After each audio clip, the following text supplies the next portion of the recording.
1993 წლის 8 აგვისტო საღამო თბილისის შესასვლელთან ნატახტართან გზას ორკარიანი ნივა მიუყვება.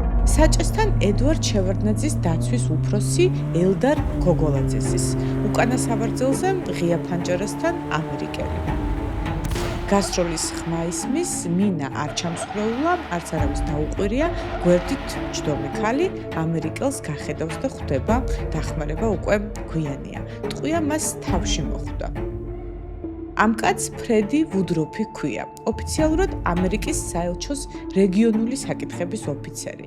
სინამდვილეში ცენტრალური სადაზვერვო სააგენტოს რეზიდენტურის ხელმძღვანელი თბილისში. ის იყო პირველი ამერიკელი ჯაშუში, რომელიც საქართველოში მოკლეს.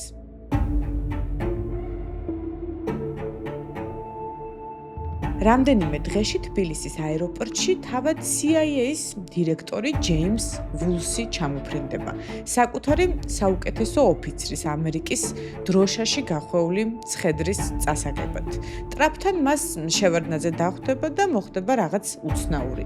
მსოფლიოს ყველაზე გავლენიანი სადაზვერვო უწყების ხელმძღვანელი კვლევობაზე ერთ კითხვასაც კი არ დასვამს. შევარდნაძე ამ დუმილს მინიშნებად მიიღებს. ამერიკელებს საქმის გახმაურება არ სურთ. ეს მრავლისმეტყველი დუმილი პირველი ნიშანი იყო იმისა, რომ ნატახტართან დატრიალებული ამბავი უბრალო კრიმინალი არ ყოფილა.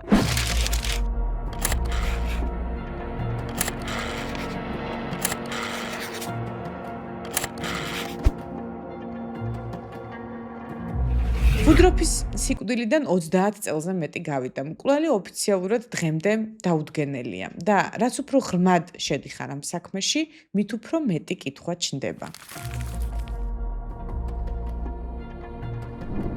დაიბადა 1947 წელს ამერიკის სამხრეთში. სწავლობდა თეოლოგიას, შემდეგ სამეცნიერო ხარისხი საგანმანათლებლო ფსიქოლოგიაში მიიღო. CIA-ის 1978 წელს შეუერთდა. მერე იყო ლენინგრადი, სტამბოლი, ეთიოპია, სუდანი, ყაზახეთი. სრულყოფილად ფლობდა რუსულს, გერმანულს და თურქულს. CIA-ის ყოფილი დირექტორი ჯონ ბრენანი მას დაზვერვის სრულყოფილ ოფიცერს უწოდებდა.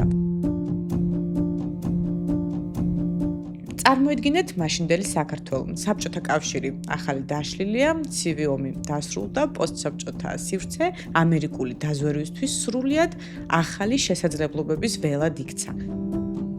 მაგრამ კავკასია მაღალი რისკის ზონად რჩება.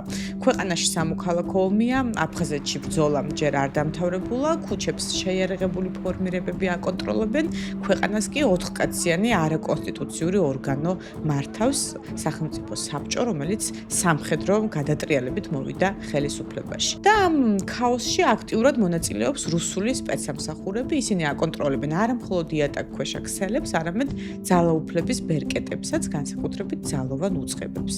სწორედ აქ ჩამოდის 1993 წელს ივნისში დიპლომატიური საფარით 45 წლის ფრედი ვუდროფი. კავკასიაში მოქმედი პირველი ამერიკელი ჯაშუში. მისი ამოცანაა პირველი ქართული სპეცრაზმის ომეგას წვრთნა და შევარდნაძის პირადი დაცვის მომზადება.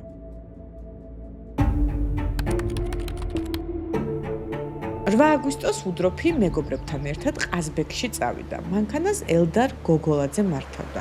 მანქანაში კიდევ ორი ქალი იჯდა, ერთ-ერთი მარინა კაპანაძე სასტუმრო მეტეხი პალასის ბარში მუშაობდა, იქ სადაც ამერიკის საელჩოს თანამშრომლები ცხოვრობდნენ. პიკნიკის შემდეგ საღამოს, როცა თბილისში ბრუნდებოდნენ, ნატახტართან გასტროლის ხმა გაისმა. მგზავრებმა უკან გაიხედეს, ვუდროფი უკვე სისხლში იყო, მომხდარის შესახებ მალევე აცნობეს შევარდნაძეს, მან გოგოლაძე რამდენიმე წუთში გადააყენა თანამდებობიდან. ოფიციალური ვერსია წარმოუდგენელი სისწრაფით შეიკრა. იმავე დღეს პოლიციამ 3 ნასვამი ახალგაზრდა დააკავა, რომლებიც სუფრიდან ბრუნდებოდნენ, მათ შორის იყო 20 წლის ანზორ შარმაიძე, აფხაზეთის ომის მოხალისე, რომელიც ფრონტიდან ახალ დაბრუნებული იყო.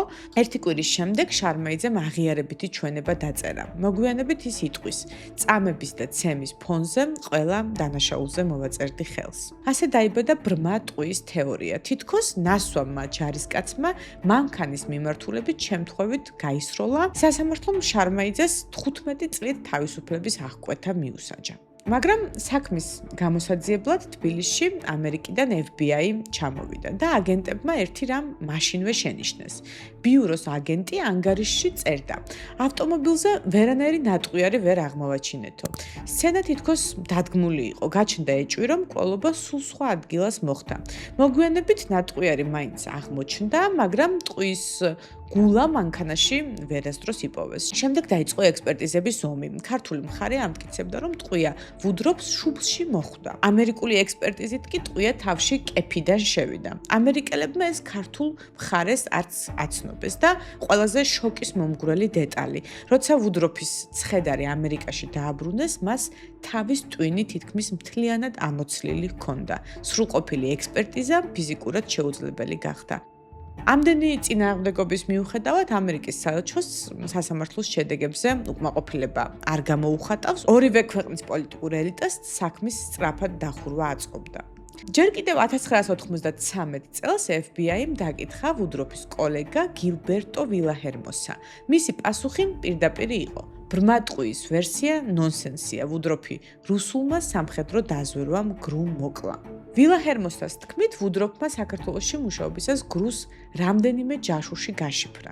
მისი მკვლელობა კი გზავნილი იყო ვაშინგტონისთვის, ტერიტორიაზე, რომელსაც რუსეთი თავის გავლენის სფეროდ თვლის, სადაზვერვო თამაში დასრულებულია. მაგრამ ამ ამბის ყველაზე უცნაური ნაწილი ვუდროპის დაკრძალვაზე იწყება. დაკრძალვაზე მისულ სტუმრებს შორის იყო ვუდროპის ძველი ნაცნობი CIA-ის ოფიცერი ოლდრიჩ ეიმსი.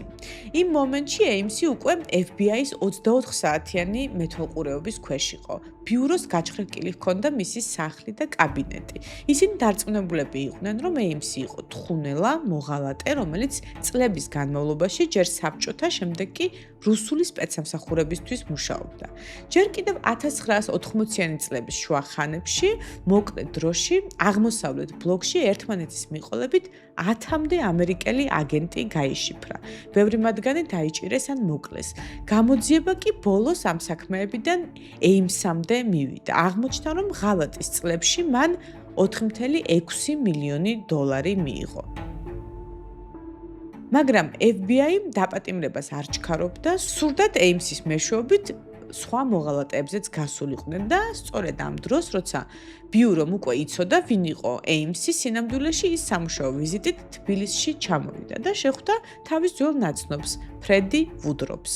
აქ იწყება მაიკლ პულარას ვერსია. პულარა ტეხასელი ადვოკატია, ვუდროფების ოჯახის მეგობარი, მან ამ საქმის კვლევას 15 წელი დაუთმო.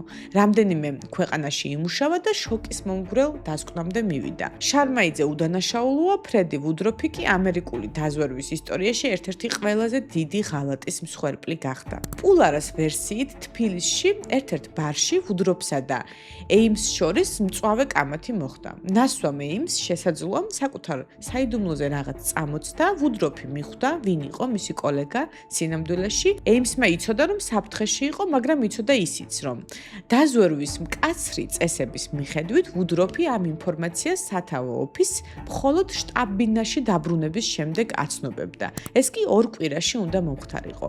ეიმს გამოუჩნდა 2 კვირიანი ფანჯარა და ეს საკმარისი დრო იყო. პულარას ვერსიით ეიმსი დაუკავშირდა თავის კონტაქტს მოსკოვში.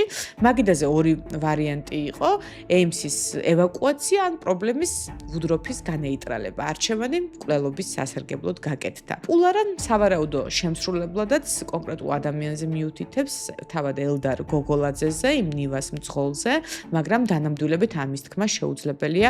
საქმის უმნიშვნელოვანესი დეტალები დღემდე გასაიდუმლოებულია, თავად გოგოლაძე კი ამ ამბავს კატეგორიულად უარყოფს. თუ ასეა, რატომ დადუმდა ამერიკული მხარე? პასუხი მარტივია და სასტიკი. Next news conference on the Aldrich Ames CIA spy case ეიმსი 1994 წელს დააპატიმრეს. თუ მას ამერიკელი კოლეგის მკვლელობასაც დაუმტკიცებდნენ, სიკვდილით დასჯა არ ასწდებოდა. ეს კი შეუძლებელს გახდიდა მის ხანგრძლივ დაკითხვას.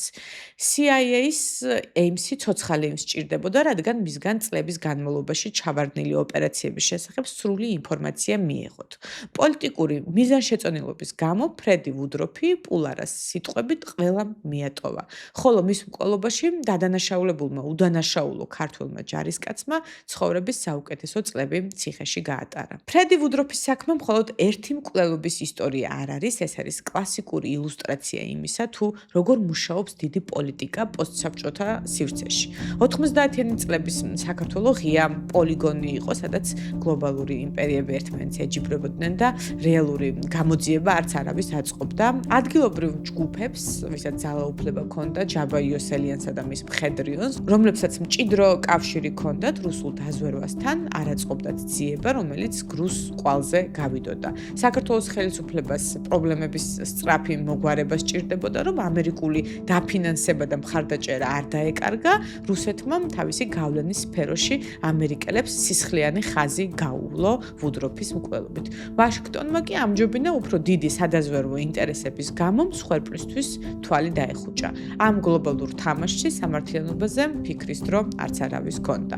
ანზორ შარმაიძე ციხიდან 2008 წელს გაათავისუფლეს მას შემდეგ, რაც Wall Street Journal-ში გამოძიება გამოქვეყნდა და საქმეს საერთაშორისო მედიის წნეხიც დაემატა, მაგრამ მისთვის ბრალი დღემდე არ მოუხსნიათ, ის კვლავ ერთადერთი ადამიანია, ვინც ვუდროფის მკვლელობაში ოფიციალურად არის დადანაშაულებული.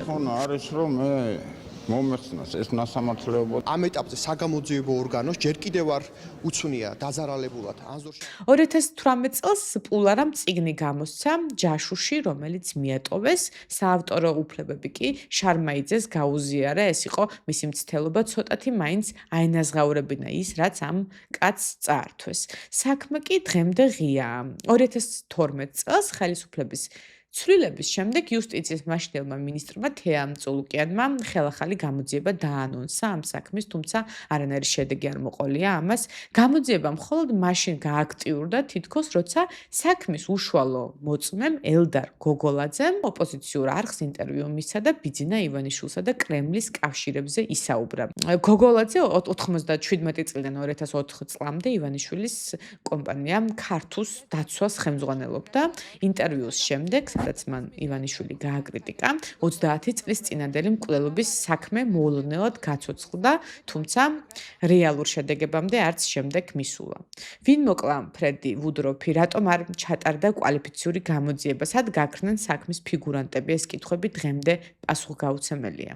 თუ გინდათ, რომ ასეთი ამბები ჩრდილში არ დარჩეს, გამოიწერეთ უცხო ამბების YouTube არხი, საქართველოს სავსე უცნაური და დაუჯერებელი ისტორიებით, ჩვენ მათ ვიკვლევთ, რომ თქვენ ძებნა არ მოგიწიოთ და თუ გსურთ მხარი დაუჭიროთ ჩვენს მუშაობას, გახდით iFact-ის წევრი, თვეში მხოლოდ 20 ლარად. სანაცვლოდ ჩვენგანაც მიიღებთ საჩუქრებს და ბმული ვიდეოს აღწერაში დაგხვდებათ.